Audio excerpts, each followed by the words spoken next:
उम्मीदवारी डिक्लेयर होके 20 दिन हो गए और 20 दिन होने के बाद हमने पूरे तालुके घूमे, पूरा ज़िला घूमा, हम लोग शहर घूमे और हमको बहुत अच्छा प्रतिसाद मिल रहा था. लेकिन बाळासाहेबांच्या 3 सभा होतील, सुजातदादांच्या 2 सभा होतील, अंजलताईच्या 2 सभा होतील. एकूण प्रत्येक तालुक्यामध्ये आंबेडकर घराण्याच्या सभा असणार आहेत. सोबतच राज्य कमिटीच्या दिनांक 7 तारखेपासून ते 11 तारखेपर्यंत राज्य आणि विभाग कमिटीचे सर्व पदाधिकारी औरंगाबादला असणार आहेत. आमची ही लढाई अस्तित्वाची लढाई आहे. या ठिकाणी आम्ही पाठिंब्यातून सीट काढलेलं नाही. आता यावेळेस आम्ही स्वतः आहे, त्यामुळे आम्हाला हे सीट फार महत्त्वाचं आहे. आणि MIM बद्दल काही तक्रार आहे का? यांनी अफवा पसरवल्या का? MIMचा जर विषय केला तर आमच्या कुठल्याही पदाधिकाऱ्यांशी त्यांचं कुठलंही संभाषण नाही. विषय दुसरा, मी एक व्हिडिओ बघितला, नक्षबंदी काहीतरी नाव आहे त्या व्यक्तीचं, कोणत्या तरी चांगल्या एशिया एक्सप्रेसचं काहीतरी अध्यक्ष आहे काहीतरी. तर त्यांनी एक जाहीर केलं संध्याकाळी 10 वाजता की AB फॉर्म लावलेला नाही 25 तारखेला, ही माहिती अधिकृत आहे. आणि पुढच्या दिवशी म्हणजे 26 तारखेच्या प्रिंट मीडियासुद्धामध्ये त्याची माहिती आली आहे. तर त्यांनी जाहीर केलं, त्याच्यानंतर त्यांनीच पत्रकार परिषद घेतली, त्यांनीच पाठिंबा दिला. ह्या सगळ्या खेळी आमच्याकडून नाही, हे MIM कडून खेळी आहेत. आणि विनाकारण आणि ज्या वेळेस निवडणूक आयोग 25 तारखेची डेट 3 वाजेपर्यंतची देत आहे, तर प्रत्येक पक्षाच्या अनेक पदाधिकाऱ्यांनी अनेक उमेदवारांनी फॉर्म भरलेले आहेत. त्यामध्ये खेळी करण्याचा संबंधच नाही. आम्ही जर वेळेच्या नंतर काहीतरी निवडणूक आयोगामध्ये जाऊन काहीतरी वेगळं करत असेल तर त्याला खेळी म्हणा. आम्ही निवडणूक आयोगाने दिलेल्या वेळेमध्ये सगळ्या गोष्टी करतोय. असं काही बंधन नाही कुणाचं की 18 तारखेलाच फॉर्म भरावा आणि 24 तारखेलाच भरावा. तो आमचा अधिकार आहे, संविधानाचा अधिकार, तो आम्ही बजावला. MIMचा 100% खोडसाळपणा आहे. खोडसाळपणा म्हणजे त्यांच्या पायाखालची जमीन सरकलेली आहे. कारण अफसर खान सारखा मजबूत उमेदवार हा पटांगणात उतरलेला आहे. आणि त्यांच्यामधले अंतर्गत कलह जर बघितले तर बहुतांश लोक आम्हाला संपर्क करण्याचा प्रयत्न करत आहेत, त्यामध्ये लोकप्रतिनिधी आहेत. मग आम्हाला खेळी करण्याचं गरजच नाही आहे. 5 वर्षामध्ये त्यांनी जे काही कामं केली नाहीत त्यामुळे लोक आम्हाला हे करतात. ये एडिटर उनका बोल रहा है, शहर अध्यक्ष रतालू बोल रहा कि फॉर्म ही नहीं भरे. ये कितनी गलत बात है. हमने कोई चोरी से फॉर्म भरा नहीं, पिछले दरवाजे से आके भरा नहीं, सामने से जाके गाड़ी अंदर ले जाके 200 लोगों के साथ आके हमने फॉर्म सबमिट किया. और इनको डर है इसलिए इस तरह की बातें कर रहे, इस तरह का इल्जाम लगा रहे. और उनकी खेड़ी उन्होंने खुद होकर पाठिंबा बाला साहब को डिक्लेयर किया, उन्होंने खुद आनंद अम्बेडकर साहब को डिक्लेयर किया. हम बाला साहब ने ना पाठिंबा मांगा ना आनंद अम्बेडकर साहब ने पाठिंबा मांगा, ये खुद पाठिंबा दे रहे क्योंकि इनको मालूम है कि ये पहले वंचित के वजह से चुनकर आए थे, अब वो चुनकर नहीं आ सकते बोल के मतलब हम इनको पाठिंबा दे रहे हैं. अरे तुमको मांगा कौन? जब तुमको 19 में पाठिंबा दिए थे, 19 में तुमने पाठिंबा लेने के बाद खासदार चुनकर आ गए और असद अवैसी ऐसा गोद में उठा के बोल रहे कि हमारे बड़े भाई है, हम इनको CM देखना चाहते, CM के रूप में देखना चाहते, महाराष्ट्र के CM बनाना चाहते. 4 महीने के बाद जब उनका वक्त आया CM बनने का या 50 सीट आने का या 25 सीट आने का, तो तुमने 50 खोके लेके युति तोड़ डाली. प्रकाश अंबेडकर साहब के साथ आपने गलत किया, मुस्लिम समाज के साथ गलत किया, दलित समाज के साथ गलत किया. ये तुम्हारी भूमिका है. हमारी भूमिका प्रकाश अंबेडकर साहब की स्पष्ट है, हमारी स्पष्ट है. हमारे पूरे जिला अध्यक्ष, शहर अध्यक्ष पूरों की स्पष्ट भूमिका, और हम स्पष्ट भूमिका जनता के सामने रखते हैं. और आपके माध्यम से जनता को हम पूरे जिले को बताना चाहते हैं कि हमारी राजकीय खेड़ी कोई नहीं थी. इनको कौन बोला शागद में? खुद होके बोलो कि हम वहाँ पार्टिंबा दे रहे. अरे हमने अगर बाला साहब ने अगर बोला कि हम पार्टिंबा दे रहे, एक लाइन का कहीं उनका स्टेटमेंट बताओ या कोई पेपर में 2 लाइन की बात नहीं आई हुई बताओ. उन्होंने ये कभी कहा नहीं. उन्होंने, आपने उनके नेशनल चैनल पे आपने सुना होगा कि औरंगजेब के शहर से, औरंगाबाद से दूसरी बार अगर कोई मुस्लिम जीतेगा तो वो अफसर खान होगा. जब वो इतना बड़ा स्टेटमेंट दे रहे तो इनको पार्टिंबा देने का या इनके साथ आने का कोई सवाल ही पैदा नहीं होता. वो देश के नेता है, महाराष्ट्र के नेता है और वो अपनी भूमिका पे स्पष्ट है और हम भी अपनी भूमिका पे स्पष्ट है, ऐसा हम कहते हैं. आता इम्तियाज जलील पण इच्छुक होते, त्यांचा सपोर्ट राहणार आहे का? नाही राहणार. सांगा त्यांना सपोर्ट देता का? द्या मला. आता आमचं असं मत आहे सरळ सरळ की मागच्या पंचवार्षिकला आम्ही MIMला पाठिंबा दिला होता, या पंचवार्षिकला त्यांनी यांना पाठिंबा द्यावा, अफसर खान यांना पाठिंबा द्यावा. मग आम्ही समजू की बाबा यांनी जे काही मतदान घेतले इथले माघार घ्यायला पाहिजे. क्योंकि पहले 5 साल दिए ना हमने उनको. त्यांचे कुठे उमेदवार लढले होते? कुठे उमेदवार लढले महाराष्ट्रात? कुठंच नाही. मग एक आम्ही 5 वर्ष तुम्ही केले, आता एक 5 वर्ष आम्हाला द्या आणि त्या 5 वर्षात तुम्ही जेवढं काम नसेल केलं त्याच्या 10 पट आम्ही काम करून दाखवतो. जनताचा रोज जो आहे त्या उमेदवाराला अजिबात लाईक करत नाही, ते हिंदू असो किंवा मुस्लिम असो किंवा बौद्ध असो. म्हणजे जे काही सर्वसामान्य जनता आहे त्यांना जातीचं राजकारण नको आहे, त्यांना विकासाचं राजकारण पाहिजे. आम्ही त्यांना पाठिंबा याच उद्देशावर दिला होता. वेल एज्युकेटेड आहे पण त्यांचं एज्युकेशन हे शून्य आहे, हे या 5 वर्षात सापडलं. त्यांच्या जलील को कितना फटका बैठेगा? जलील को फटका बैठने का सवाल ही नहीं आता, रेस में भी नहीं है. फटका बैठने का क्या सवाल है, वो रेस में भी नहीं है. मैं स्पष्ट बोलता हूँ, रेस में आएगा कहाँ से जब मुस्लिम समाज पूरा नाराज है, दलित समाज पूरा नाराज है, धनगर समाज पूरा नाराज है, ओबीसी समाज नाराज है, तो रेस में आएगा कैसे हो? मग तुमची टक्कर महाविकास आघाडीसोबत आहे का महायुतीसोबत? देखो मेरी टक्कर सीधा सीधा संदीप पान भुमरे से है. मैं स्पष्ट बोलता हूँ कि हम दोनों में लड़ाई होगी और दोनों में से जो भी जीतेगा वो हम दोनों में टक्कर है और ये तीसरे और चौथे नंबर पे रहेंगे. मैं स्पष्ट आप लोगों को बता दूं, क्योंकि मेरा जो सर्वे है, मैं जो पूरे तालुके घूम रहा हूँ, पूरा जिला घूम रहा हूँ, इन्होंने काम तो छोड़ो, ये तो गया ही नहीं किसी के पास, शुक्रिया अदा करने को भी नहीं गया. ऐसे चारों तालुके से और पूरे जिले से बातें आ रही है. और चंद्रकांत खैरे 20 साल थे, उन्होंने क्या किया? उन्होंने भी कुछ नहीं किया.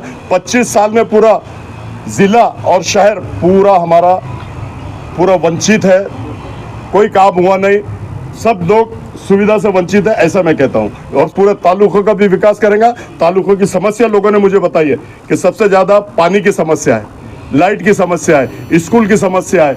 एक टीचर 5-5 क्लासों को पढ़ाती है. अरे तो तुम 25 साल से, तुम 20 साल से तुम खासदार है, 5 साल से तुम खासदार है, तुमने किया क्या?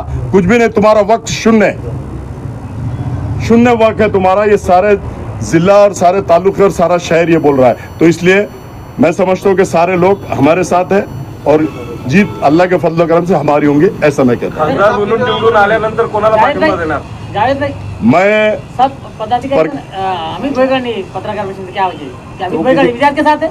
मेरे को पता नहीं, तुम जिला सदर से पूछो. अरे उसके साथ मुसलमान नहीं है तो अमित भुईगढ़ क्या जाएंगे? 70% मुस्लिम नहीं है उसके साथ, तो अमित भुईगढ़ क्या जाएंगे? अमित भुईगढ़ एकदम पक्के सिपाही है प्रकाश अंबेडकर साहब के, वो इधर उधर हलने वाले नहीं. आज के पत्रकार परिषद क्यों नहीं फिर? वो बाहर गए, वो अकोला से थे, बाहर गए हुए हैं ना, यहाँ नहीं है ना. तुम्ही निवडून आल्यानंतर कोणाला पाठिंबा देणार? मी प्रकाश अंबेडकर साहब का सिपाही हूँ और मैं किसी को पाठिंबा देने नहीं दूंगा. मैं अपने बाला साहब के साथ में रह के पूरे लोकसभा को हिलाने का काम करूंगा. जो संविधान बदलने की बात करते हैं उनको टक्कर देने का काम करूंगा. और जो अभी बोल रहे हैं कि सामान्य नागरिक कायदा लाएंगे, उसको कड़ा विरोध अफसर खान का और प्रकाश अंबेडकर साहब का रहेगा. और वो हम सामान्य नागरिक कायदा होने नहीं देंगे, एनआरसी आने नहीं देंगे. अभी इनके रहते हुए तो सीएए पास हो गया, लेकिन अल्लाह के फजलो करम से हम एनआरसी और सामान्य नागरिक कायदा पास होने नहीं देंगे. हम मोदी के आंखों में आंखें डाल के बात करने वाले लोग हैं, अमित शाह के आंखों में आंखें डाल के बात करने वाले. हम किसी के बाप से डरते नहीं, हम सिर्फ अल्लाह ताला से डरते हैं, ऐसा हम बोलते हैं. औरंगाबाद नामांतर पे क्या भूमिका है? औरंगाबाद नामांतर तो जो थे अंदर, उन्होंने तो उसके ऊपर कोई भूमिका निभाई नहीं. इमाम का भी वही काम है, मुसलमानों को जज्बात में लाना, मुसलमानों के उनके देवी देवताओं के खिलाफ बोलना, उनके खिलाफ बोलना और मुसलमानों को एक जगह करना और हिंदुओं को एक जगह कर देना. चाहे सेकुलर हिंदू भी है तो उसको इतना बुरा अगर कोई बोलेगा, अगर कोई हमारे हुजूर के शान में गुस्ताखी करता तो हमारा खून खोलता नहीं क्या? तो वो अगर उनके भगवान के बारे में बोलेंगे, उनको सुपारी इस टाइप की दी जाती है कि सारे हिंदुओं को एक जगह कर दो और मुसलमान को एक जगह कर दो. लेकिन अब हिंदू भी समझ गया है, मुसलमान भी समझ गया है, इनकी बातों में और इनके झकोलों में आने वाला नहीं. ये झूठे और मक्कार है, मेरा स्पष्ट बोलना है. मुस्लिम आरक्षण की बात है, 3 तलाक की बात तो उन्होंने कर दी. अब हम मुस्लिम आरक्षण के लिए भी हम बात करेंगे, मुस्लिम आरक्षण के लिए भी हम करेंगे. मराठा आरक्षण को भी मिलना चाहिए. हमारे प्रकाश अंबेडकर साहब हमारे नेता ने भी बोला और हम भी हमारी वो भूमिका करेंगे कि सबके साथ न्याय होना चाहिए, चाहे वो मराठा हो, चाहे वो धनगर हो, चाहे ओबीसी हो. और मोहम्मद पैगंबर का जो बिल उन्होंने वहाँ डाला है उसको भी पास करके, जो अगर हमारे मोहम्मद पैगंबर के बारे में अगर कोई गलत बोलता है तो उसको कड़ी से कड़ी शिक्षा होना, ऐसा हम बिल वहाँ पास करने लगे. और मैं जैसे चुन के आता हूँ, ये जो आज 8 दिन 9 दिन 10 दिन 12 दिन में पानी आ रहा है, अल्लाह के फजलो करम से आग के सभागृह में जाते जितना फंड यहाँ लगता है, खींच के फंड लाने की ताकत रखते हो. आपने देखा होगा कारपोरेशन में महापौर किसका भी हो, बीजेपी का हो या शिवसेना का हो या कमिश्नर कोई भी हो, फंड लाने की ताकत हम में है. और हम वहाँ से फंड ला के डेली पानी अगर नहीं कराऊंगा तो फिर मेरे को बोलना आप लोग डेली पानी औरंगाबाद शहर को मिलेगा ऐसा मैं बोलता हूँ। अरे मंदिर में छुप के, बड़ी अच्छी बात की आपने, वो अपनी जान बचाने के लिए मंदिर में जाके छुप के बैठे और उन्होंने स्पष्ट कहा कि कोमिंग ऑपरेशन करो, कड़क कार्रवाई करो, तुमको बचाने के लिए कोई आएगा नहीं। उन्होंने ये शब्द वापरा और ये बोला कि सौरभ, ये हिंदू मुस्लिम का झगड़ा नहीं है, ये मुसलमान के बच्चों ने बटन के प्लेयर में आके पूरी पुलिस की गाड़ियां जलाई और पूरा पुलिस पे पथराव किया। ये इसका स्टेटमेंट है। मतलब ये मुसलमानों को नुकसान पहुंचाने के लिए चुन के आया। नौजवान बच्चों को जेल में ठोल दिया गया, 500 बच्चे जाएंगे बोल रहा था, लेकिन हमारे आरिफ नसीम साहब आए, हमने सबने जाके सीपी को मिला और उस 100 के अंदर स्टॉप हुआ और पूरे बच्चों को छुड़ाने का काम हमने किया। ऐसा हम कहते हैं। पहले जब आया था आमदार के लिए तो 3000 थे उसके पास, अब करोड़ों में चला गया, अब करोड़ों में चला गया। खासदार बनने के बाद में जितना था उससे डबल दुगनी बता रहा। वो तो बता रहा दुगनी, लेकिन है उसके पास में 100%। कहाँ है क्या क्या है वो हमको सब मालूम है। बेनामी प्रॉपर्टी कितनी है? बेनामी तो बहुत लिया उसने, सबके नाम पे। लंदन में लिया, दुबई में लिया, बॉम्बे में लिया, पूना में लिया, नासिक में लिया, औरंगाबाद में लिया। की जगह गरीबों का हक है। जितने भी बड़े बड़े मुसलमानों ने वक्फ अपनी जगह, अपनी जायदादें वक्फ की है, ये जो है गरीबों का हक है। लेकिन इस पे हम देख रहे हैं कि वक्फ बोर्ड की ज़मीनों पे बड़े बड़े लीडरान जो है विराजमान है। उन्होंने अपने कब्जे में जगह लिखी।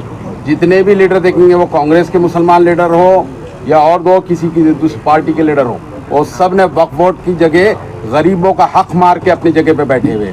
मिसाल के तौर पे यहाँ के मेंबर ऑफ पार्लियामेंट भी, जिनका ऑफिस है वक्फ बोर्ड की जगह पे, ये गरीबों का हक है जिसके ऊपर कब्जा मार के जो लोग बैठे। इनको क्या फुगने पड़ी हुई है क्या?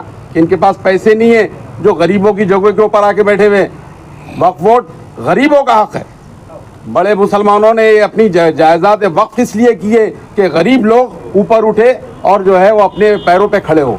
लेकिन हम देख रहे हैं कि बड़े बड़े लीडरान जो है वो वक्फ बोर्डों की जगह पे बैठे हुए, पेट भर रहा है। कोई गरीब इसके ऊपर पेट नहीं भर रहा है। वो लीडरान, वो छोटे लीडरान जिनकी नीयतें सही है नहीं है, जो गरीबों के माल के ऊपर अपने जो है दीदे लाल करके उसके ऊपर काबिज बैठे हुए। इसके जवाब तो उनको यहाँ जो मिलेगा, लेकिन आखिरत में इससे ज़्यादा जवाब मिलेंगे। देखिए, उन्होंने जो वक्फ बोर्ड धन्ना सेठ सारे अंदर जाएंगे, बैठ के मैं FIR कराऊंगा, ये पूरे बिल्डिंगें टूटेंगी, यहाँ गरीबों के मकान बनेंगे, यहाँ गरीबों को फैसिलिटी मिलेंगी, लोग गरीब यहाँ पेट भरेंगे, ऐसा उन्होंने कहा था।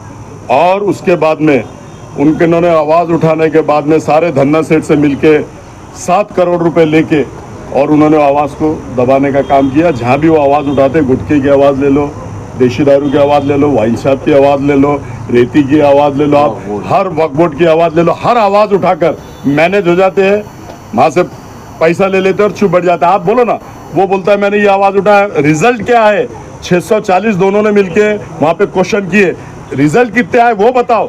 बातें करना तो सबको आता है और सब करते हैं, उसका रिजल्ट चाहिए। 640 में जो आवाज़ उठाई उन्होंने लोकसभा में, उसका नतीजा कितने आए? एक भी नहीं आया। मैं समझता हूँ उनके हक में एक भी नहीं आया। वो आवाज़ उठाने के बाद में जो मैनेज हो जाता है, चाहे वो लोकसभा हो, चाहे वो अपना शहर हो या हिंदुस्तान हो या महाराष्ट्र हो, वो मैनेजमेंट कर लेते हैं और उसमें रिजल्ट 0 होता है, रिजल्ट आता ही नहीं, ऐसा हम कहते हैं। उसने आदर्श घोटाले में किसको 100 रुपए दिलाए मुझे बता दो आप? किसी को दिलाया नहीं उसने। और 538 लोगों को उसने गुना दाखिल करा दिया 353 का। अब कुछ फायदा तो किसी को मिला नहीं। पहले खाने को परेशान है घर में, अब उनको 7/12 देना है या टैक्स पावती देना है या वकील लगाना है। 538 लोगों पे गुना दाखिल करा दिया। यही आदर्श है उनका। मुसलमान बच्चों को अंदर कराना, यही आदर्श है उनका। 500 बच्चे अंदर जाएंगे बोल के, ये आदर्श है उनका। ये तो, इसके तो धंधे गुटके के हैं, इसके तो धंधे राशन के हैं, बायोडीजल में 3-3 लोगों के साथ पार्टनर है। नंबर 2 के धंधे रेती गैस के हैं पूरे धंधे। ये नंबर 2 के धंधे करता और दूसरे पे इल्जाम लगाता। मैं तो व्हाइट कॉलर हूँ। 28 साल में मैंने जब से कारपोरेटर बना 95 से लेके आज तक, मेरा अगर कोई एक भी धंधा ऐसा बता देगा या 10/10 की जगह वक्फ बोर्ड की मैंने लिया है या कारपोरेशन की लिया है या गवर्नमेंट की लिया है, गुलामी लिख दूंगा। अभी मेरे इलेक्शन भी नहीं लड़ूंगा। लेकिन इन्होंने तो ढोरकिन में 22 एक कर ली, पीसा देवी पे 20 एक कर ली, नासिक में वक्फ बोर्ड की जगह ली, पूना में वक्फ बोर्ड की जगह ली। इनको बेवा, यतीम, यसीर के भी जगहों पे डाका मारते हैं। हमने कभी जिंदगी में हमारे लाइफ में हमने 10 बाई 10 की भी जगह लिया तो आप बता दो गुलामी लिख देंगे पूरे शहर औरंगाबाद की और पूरे प्रेस की. हा? पाण्याचं राहणार ना. पाणीचं सर्वात मोठं काम आपलं पाणीचंच आहे. लोक त्रस्त हंडे घेऊन येतात माझी मागणी. हा काम सर्वात पहिला करणार मी. हा बोट की जगह जितनी भी है उसको हम सेव करने का काम करेंगे और गरीब यतीम यसीर बेसहाराओं को उसका फायदा पहुंचाने का हम काम करेंगे, ऐसा हम बोलते हैं.